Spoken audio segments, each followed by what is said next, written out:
Last week, in part 2 of a 3-part series, we discussed the second factor that is essential for athletes to improve their running speed, improving muscle strength.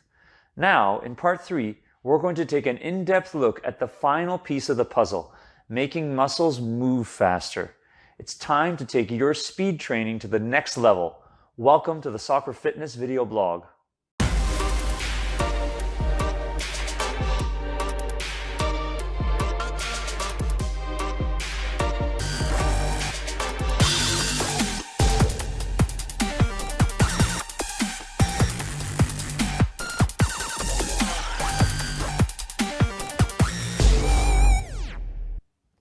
Hello, I'm Richard Bucciarelli. This video is brought to you by Soccer Fitness and Speed Training. Please remember to like the video, comment on it, share it, and if you haven't already done so, subscribe to our channel and hit the notification bell to make sure that you never miss an update. Now here we go. To better understand the concept of making muscles move faster, we must first go back and look at the second half of the equation for running speed, which we discussed in our last video. Link to that video here and in the video description below. And that equation is running speed equals stride length times stride frequency. So the second half of this equation is stride frequency. But what exactly is stride frequency? Simply put, it's the frequency or number of times during a given time interval that the legs go through a full running stride. That is, from the foot of one leg touching the ground until the next foot touches the ground. If an athlete can keep their stride length the same during a given sprint distance and, through training, increase their frequency over that distance, then the science tells us that they can run faster. Training to improve stride frequency involves training the neuromuscular system, that is, the connection between the brain and spinal cord and the muscles, and specifically the leg muscles. There are some very well-researched methods of training that have been proven to induce neuromuscular adaptations in athletes, and we're going to take a closer look at 2 of them here today. And the first is plyometric training, which involves performing single or repeated jumps and bounds with a specific emphasis placed on the performance of the landing or the eccentric action in a jump. When an athlete lands from a jump, the powerful muscles in the upper and lower legs stretch, and then when an athlete takes off and jumps, those same muscles contract or shorten. This is a cyclical process, and because of that, it has been called the stretch-shortening cycle.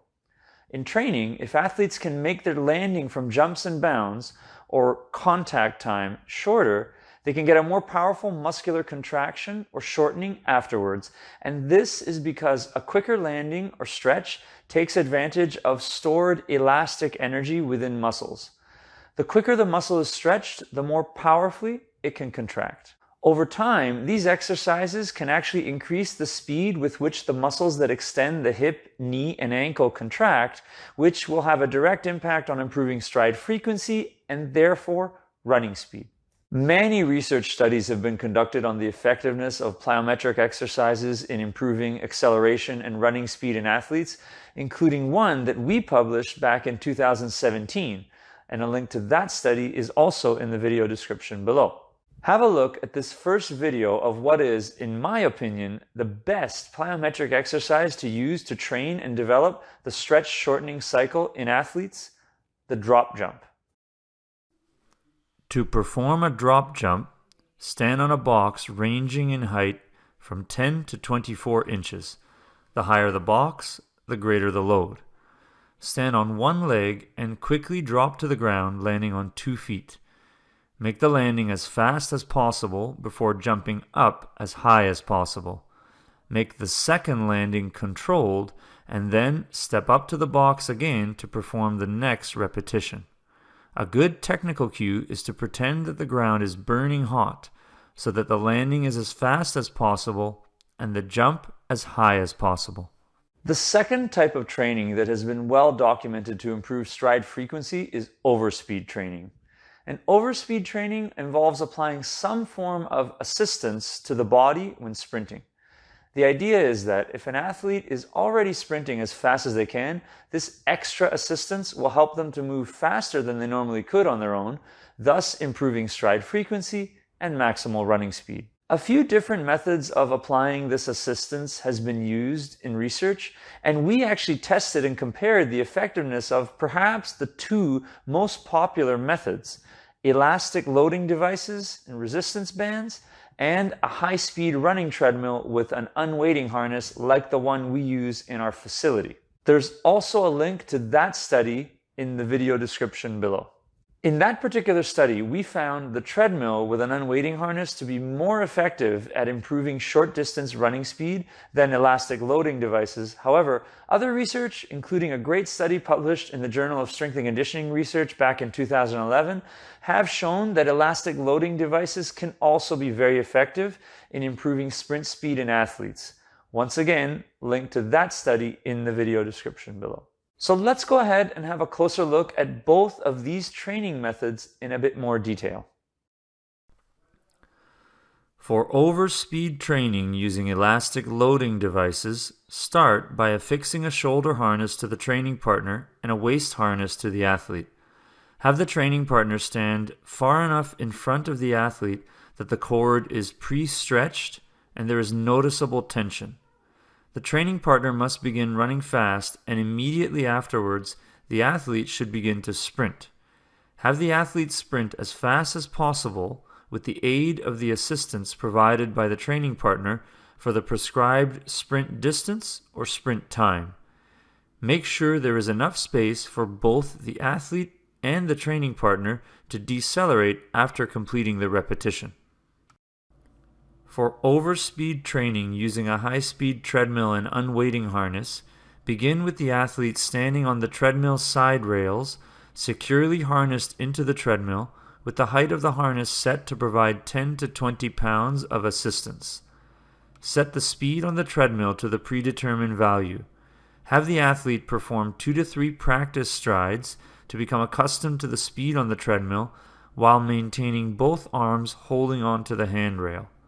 Next, the athlete will step onto the treadmill with a hard first step and begin sprinting as fast as possible. Athletes should take between 4 to 6 strides while still holding onto the handrail before letting go into a full running sprint for the prescribed sprint distance or sprint time. Finally, athletes must grab onto the handrail and carefully step off with one foot at a time onto the side rails of the treadmill to complete the repetition. Okay, so now that we've seen a few different types of training that have been proven to improve stride frequency and running speed in athletes, the final and most important question is, how can coaches and fitness coaches incorporate these exercises into their athletes' training routines for optimal results? And the good news that if we take a closer look at the protocols used both in our own research as well as in other research, we can see that significant gains in speed and stride frequency can be made with a very minimal time commitment.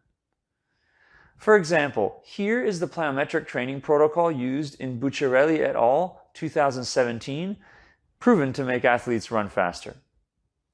2 training sessions per week, 4 sets of 10 seconds of repetitions of quick feet, either forward and backward or side to side jumps, 2 sets of 10 squat jumps, and 2 sets of 10 single leg lateral bounds, for a total training time of just 30 minutes and a total weekly training time of just 1 hour. And now the overspeed training protocol that we used in Bucciarelli et al. 2015, also proven to improve frequency and running speed. Again, 2 training sessions per week with 10 repetitions of a 3 to 4 second maximal assisted sprint with 2 minutes rest between each sprint. Total training time again was just 30 minutes, and the total weekly training time again was just 1 hour. So what's the key to making such significant improvements with such little training volume? The answer to that is, and always has been, intensity. Make sure that every jump is as high as possible, that every sprint is as fast as possible, and even when an athlete is fatigued, they continue to push themselves as hard as they can throughout the entire workout. It's as simple as that. As long as you train at a high intensity with plyometrics and overspeed training, you can make significant gains in stride frequency and running speed without having to spend long hours in the gym or on the track. Thank you very much for watching this video, and I hope you enjoyed it. Please remember to like and share the video, leave a comment to let us know what you thought about the topic, and hit the notification bell to make sure you never miss an update. We'll see you next time on the blog, and until then, keep reaching your soccer fitness goals.